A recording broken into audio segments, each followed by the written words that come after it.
Сәлем балалар! Бүгінгі ертегі үш торай мен қасқыр туралы. Қане бірге тамашалайық. Балапандарым, тойып тамақ ішіңдер. Балаларым, сендер ержетіп есейдіңдер. Енді өз алдарыңа үй салып, еңбек етіп күн көрулерің керек. Жолдарың болсын, балаларым. Ақылды болып, еңбектеніңдер. Менің балаларым енді ақылды болып, еңбекпен өмір сүреді деп ойлаймын. Үй салуға ерте, жаз уақытында ойнап күліп қалайық. Иә, дұрыс айтасың. Жаз деген керемет қой. Күн жылы, су да таза. Қарашы қандай әдемі. Иә, бұл жер маған ұнайды. Күн шуағына жылынып қана жатқан қандай керемет. Жаз өтіп, күз де келіп қалды. Күн де суыта бастайды. Күн суып кетті, тоңып қалдық. Қазір жаңбыр жауатын сияқты. Қыстың жайын ойлану керек. Мен суықтан қалтырап тұрмын. Біз ауырып қалуымыз мүмкін. Бірлесіп үй салып, бірге қыстайық. Ой, қысқа дейін уақыт бар ғой. Ойнайық, үй салуға үлгереміз. Ойнап қайтеміз, қазір үй саламыз. Өздерің біліңдер, мен сендерді күтпей-ақ өзім үй сала беремін.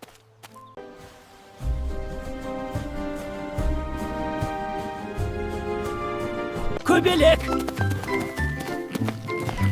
Қара! Біз де үй салмасақ болмайды. Үй салайық. Мен үйімді сабаннан жасаймын. Үйім жылы да берік те болады. Қасқыр келсе де мен дайынмын. Мен үйімді берік қылып саламын. Жаңбыр да жел де өтпейді. Менің үйім бәрінен де керемет болды. Енді өз үйімде ешкімнен қорықпай өмір сүремін. Мен ағаштан үй саламын. Менің үйім керемет үй болады.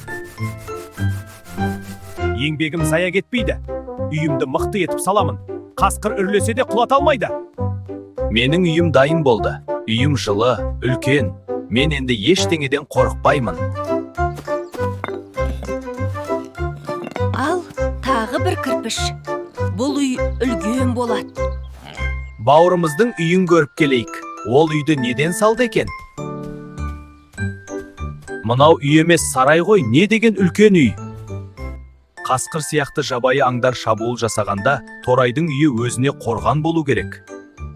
Ол қасқырдан қорқады екен, ал біз ештеңеден қорықпаймыз. Біз қазір батыр торайлармыз. Қасқыр бізге жоламайды.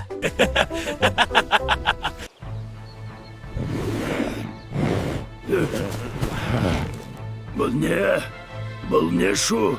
Торайлардың иісі шығады. Қарным ашты.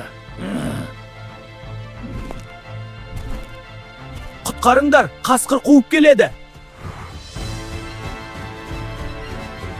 Мына қасқыр қайдан пайда бола қалды?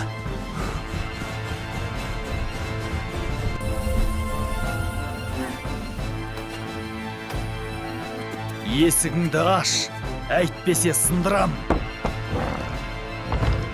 Қасқыр, кет бұл жерден. Есігімді ашпаймын. Не істегің келсе, соны істе. Қасқыр бір рет түрлейді, екі рет түрлейді. Осылайша сабаннан жасалған үйді құлатады. Құтқарыңдар. Тез үйге кір, қасқыр келе жатыр. Қасқыр ма? Жылдам кір. Қазір екеуіңді де жеймін.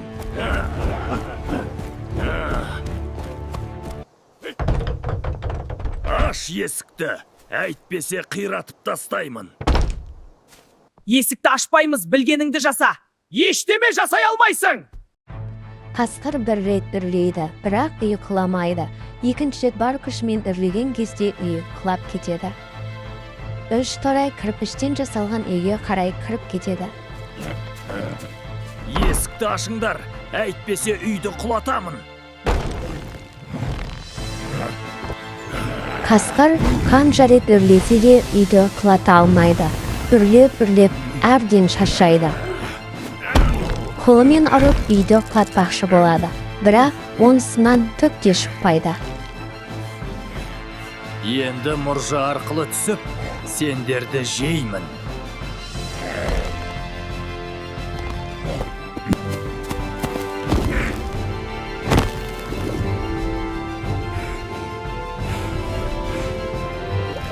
Торайлар қасқырдың келе жатқанын біліп, қазанды қайнатып, қақпағын ашып дайындап қояды. Мұржадан кіріп келген қасқыр қайнап тұрған қазанның ішіне сап ете түсе қалады. Қасқыр қанша көмек сұраса да, торайлар көмектеспейді, қақпағын жауып қояды. Қасқырдан құтылдық. Үш торай осылай қасқырдан аман қалған екен. Сендер менің бауырымсыңдар. Біз бір-бірімізге көмектесуіміз керек. Осылайша үш торай үлкен үйде бақытты ғұмыр кешіпті. Бұл ертегінің мәні еңбекқорлық пен ақылдылық. Біз бір-бірімізге көмектессек, жамандықты да жеңеміз. Балалар, Тілашар Kids арнасына жазылыңыздар.